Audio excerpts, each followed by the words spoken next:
හයි good morning ළමයි. ඉතින් කොහොමද ඔයාලට good morning කිව්වට ඉතින් වීඩියෝ එක රෙකෝඩ් කරන්නේ morning වුණාට වීඩියෝ එක දාන්නේ night එකේනේ. කොහොම හරි කමක් නැහැ. welcome back to my YouTube channel. ඉතින් ඔන්න අද මම හිතුවා hair oil වීඩියෝ එකක් කරන්න. ඉතින් ළමයි කොණ්ඩේ දිගට වවා ගන්න ආස කෙනෙක් නම් ඔයා hair oiling කියන්නේ කොණ්ඩේ දිගට වවා ගන්න කැමති අයට වැදගත් point එකක්. ඉතින් මේකෙදි මම hair oil කරන විදිහ සහ hair oiling වලදී දැනගන්න ඕනේ අපි දැනගන්න ඕනේ වැදගත් දේවල් ටිකක් සහ මම දන්න දේවල් ටිකක් ඔයාලත් එක්ක මේ වීඩියෝ එකෙන් මම ෂෙයා කරගන්න බලාපොරොත්තු වෙනවා. ඉතින් එහෙනම් අපි බලමු අද මම hair oil කරන්නේ කොහොමද කියලා. ඉතින් අද උදේ ඉඳන් පොඩ්ඩක් අඳුරු ගතියක් නම් තියෙනවා. ඒ වුණාට කමක් නැහැ කියලා මම hair oil කරන්න පටන් ගන්න තමයි හදන්නේ. එහෙනම් ඉතින් අපි යමු මගේ hair oil එක හදාගන්න කිව්වට මහ ලොකු දෙයක් නෑ. ඔය වගේ උණු වතුර ටිකක් මේ වගේ භාජනයකට දාලා මගේ ඔයිල් එක ඩබල් බොයිල් කරගන්න තමයි මම හදන්නේ. ඉතින් ඔය තියෙන්නේ මං ගෙදර හදාගන්න hair oil එක. ඉතින් ඔයාලා කැමති කෙනෙක් ඉන්නවා නම් මගෙන් මේ ඔයිල් එක දැන් ගන්න පුළුවන්. ඉතින් ඔය ඔයිල් එකෙන් පොඩ්ඩක් මම පාවිච්චි කරන්න වෙනම බෝතලයකට දාලා මේ විදිහට තියන් ඉන්නවා.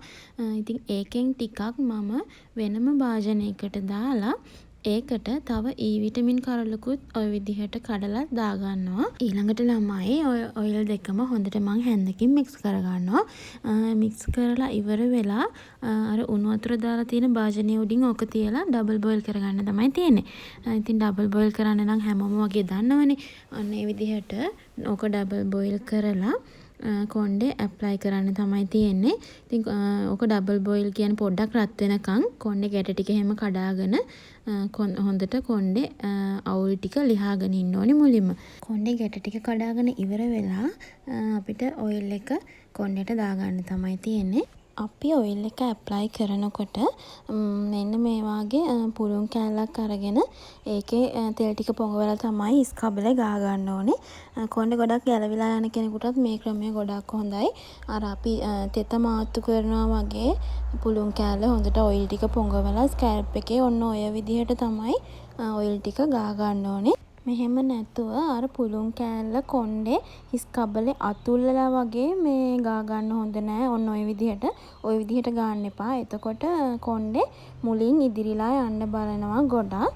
ඒක නිසා අර පුළුන් කෑල්ලේ හොඳට ඔයිල් ටික පොඟවලා තෙත මාත්තු කරන විදිහට ඔය විදිහට සාමාන්‍යයෙන් තද කරන්නේ නැතුව ස්කැල්ප් එකේ තමයි අපි මුලින්ම ඔයිල් ටික ගා ගන්න ඕනේ.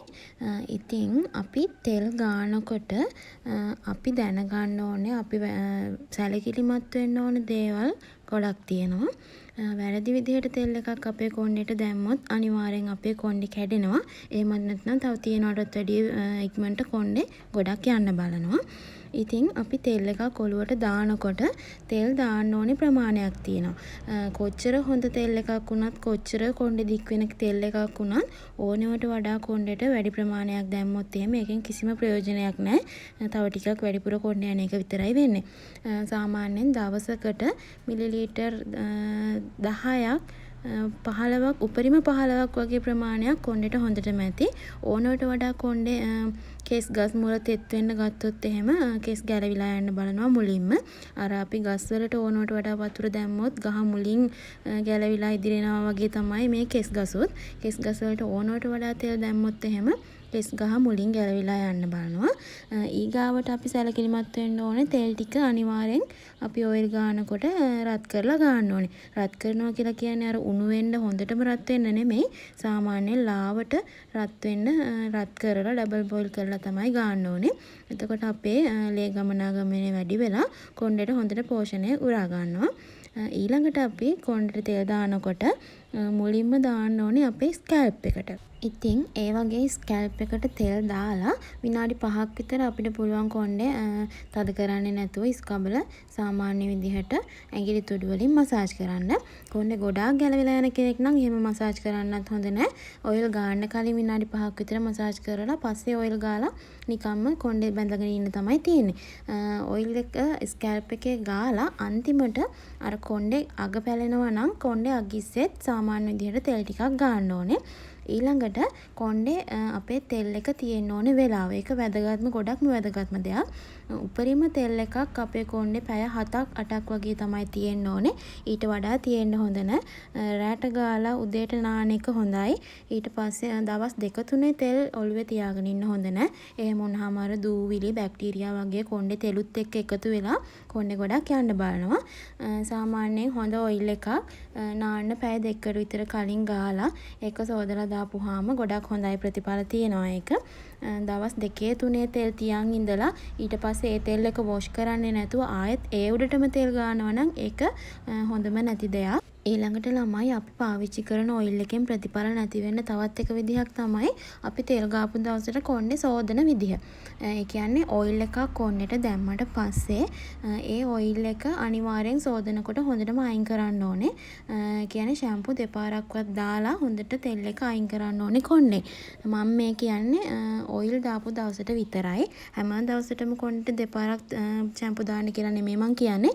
ඔයිල් ගාපු දවසට අනිවාර්යෙන් ෂැම්පු දෙපාරක්වත් දාලා හොඳට තෙල් ටික කුණු දූවිලි ටික අපේ කොණ්ඩෙන් හොදලා අයින් කරන්න ඕනේ. උණු වතුරෙන් නාන්න හොඳ නෑ. සීතල වතුරෙන් කොණ්ඩේ තෙල් ටික හොදලා අයින් කරන්න ඕනේ. ඒ වගේම තමයි කොච්චර හොඳ ඔයිල් එකක් වුණත් ඕනවට වඩා දාන්න හොඳ නෑ. උපරිම සතියකට 3 පාරක් හොඳට මැති හැමදාම දාන්න ඕනේ නෑ. සාමාන්‍යයෙන් ඔයිල් එකක් දැම්මත් අපේ හිසේ සමට විවේකයක් අවශ්‍යයි.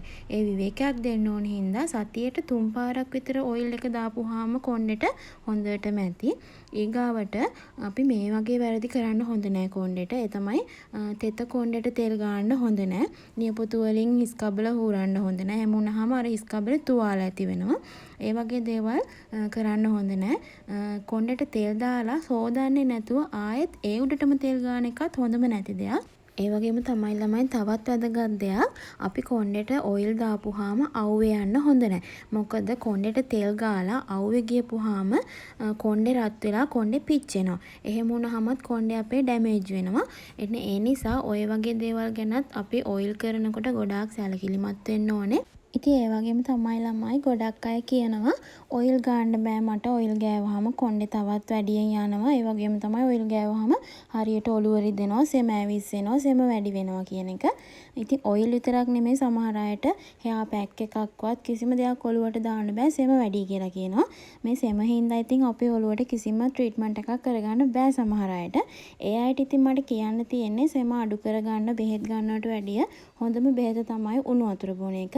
ඔයාලා නිකමට මං කියනවාට බලන්න සති 2ක් විතර එක දිගට ඇල් වතුර බොන්නේ නැතුව උණු වතුර බීලා බලන්න. ඒක ගොඩාක් හොඳයි සෙමට. ඊට අමතරව හොඳයි තව රතු ලුණු ගෙඩි 2-3ක් බත් කනකොට බත් එකේ තියාගෙන රතු ලුණු ගෙඩි 2-3ක් කන්න. ඊට අමතරව තව හොඳයි දවස් සති 2ක් විතර එක දිගට උදේ හවස උණු වතුර දුම් අල්ලලා බලන්න. ඒකත් සෙමට ගොඩාක් හොඳයි. ඉතින් ළමයි මමත් ගොඩක් සෙම තියෙන කෙනෙක්. මුල් කාලේදී නම් මටත් ওই වගේ ඔළුවට ඔයිල් එකක්වත් පෑක් එකක්වත් මොකුත් දාන්න බෑ. මුල් කාලේදී සෑහෙන ඔළුව කැක්කුමයි සෙම වැඩි වෙන්න ගත්තා. ඒ වුණාට ඉතින් මම මගේ ඔළුවට දාන ඒවා නැවැත්තුවේ නෑ. සෙම අමාරුවට වැඩිය කොණ්ඩේ දික් කරගන්න තිබ්බ ආසාව මට ගොඩාක් වැඩි. ඒක හින්දා ඉතින් මගේ ට්‍රීට්මන්ට් මම නැවැත්තුවේ නෑ. ඒ වුණාට මම ඔයාලට කියන්නේ නෑ එහෙම කරන්න කියලා. ඔයාලා සෙම හොඳ කරගන්න උණු වතුර බොන්න, රතු ලුණු කන්න ඒ වගේ දේවල් කරන ගමන් එයා ට්‍රීට්මන්ට් උත් කරන්න බලන්න.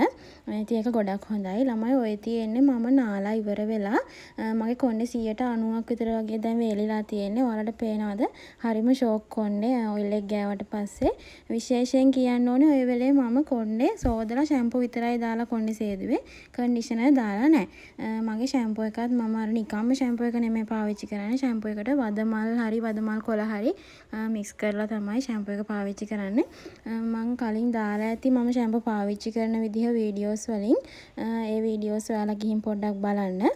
ඉතින් මම කොණ්ඩේ වේලුණාට පස්සේ කොණ්ඩේ ගැට ටික කඩලා මොකක් හරි ඔයිල් එකක් ආයෙත් කොණ්ඩේට පාවිච්චි කරනවා. ඉතින් ඒ පාවිච්චි කරන්නේ නම් අර ඔයිල් ට්‍රීට්මන්ට් එක කරනකොට පාවිච්චි කරපු තෙල් එක නෙමෙයි. ඝනකම ගොඩාක්ම අඩු ඔයිල් එකක් තමයි මම නාලා කොණ්ඩේ වේලුණාට පස්සේ කොණ්ඩේට දාන්නේ. ඒකත් හිස් කබලට දාන්නේ නැහැ. කෙස් ගස් වලට විතරයි දාන්නේ. ඉතින් ඔය ටිප් එක ගොඩාක් වැදගත් කොණ්ඩේ අගිස්ස පැලෙන අයට. ඒ වගේම කොණ්ඩේ අර තෙතමනේ රඳාපවත්වා ගන්නත් ගොඩාක් වැදගත්. මේ නාලා ඉවර වෙලා කොණ්ඩේ වේලුණාට පස්සේ අගිස්සේ කොණ්ඩේ තෙල් ගාන එක. ඉතින් ওই විදිහට තමයි මගේ ඔයිල් ට්‍රීට්මන්ට් එකක් කරනකොට මම කරන දේවල් ටික. ඉතින් ඔයාලට පේනවා ඇති කන්ඩිෂනර් ගාලා නැතුවත් කොණ්ඩේ හරිම කීකරු විදිහට තියෙනවා. ඉතින් ළමයි මං හිතනවා මගේ මේ වීඩියෝ එකේ මං ඔයාලත් එක්ක ෂෙයා කරගත්ත දේවල් ඔයාලට පොඩ්ඩක් හරි වැදගත් ඇති කියලා.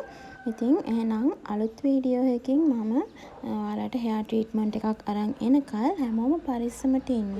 හැමෝටම බුදු සරණයි.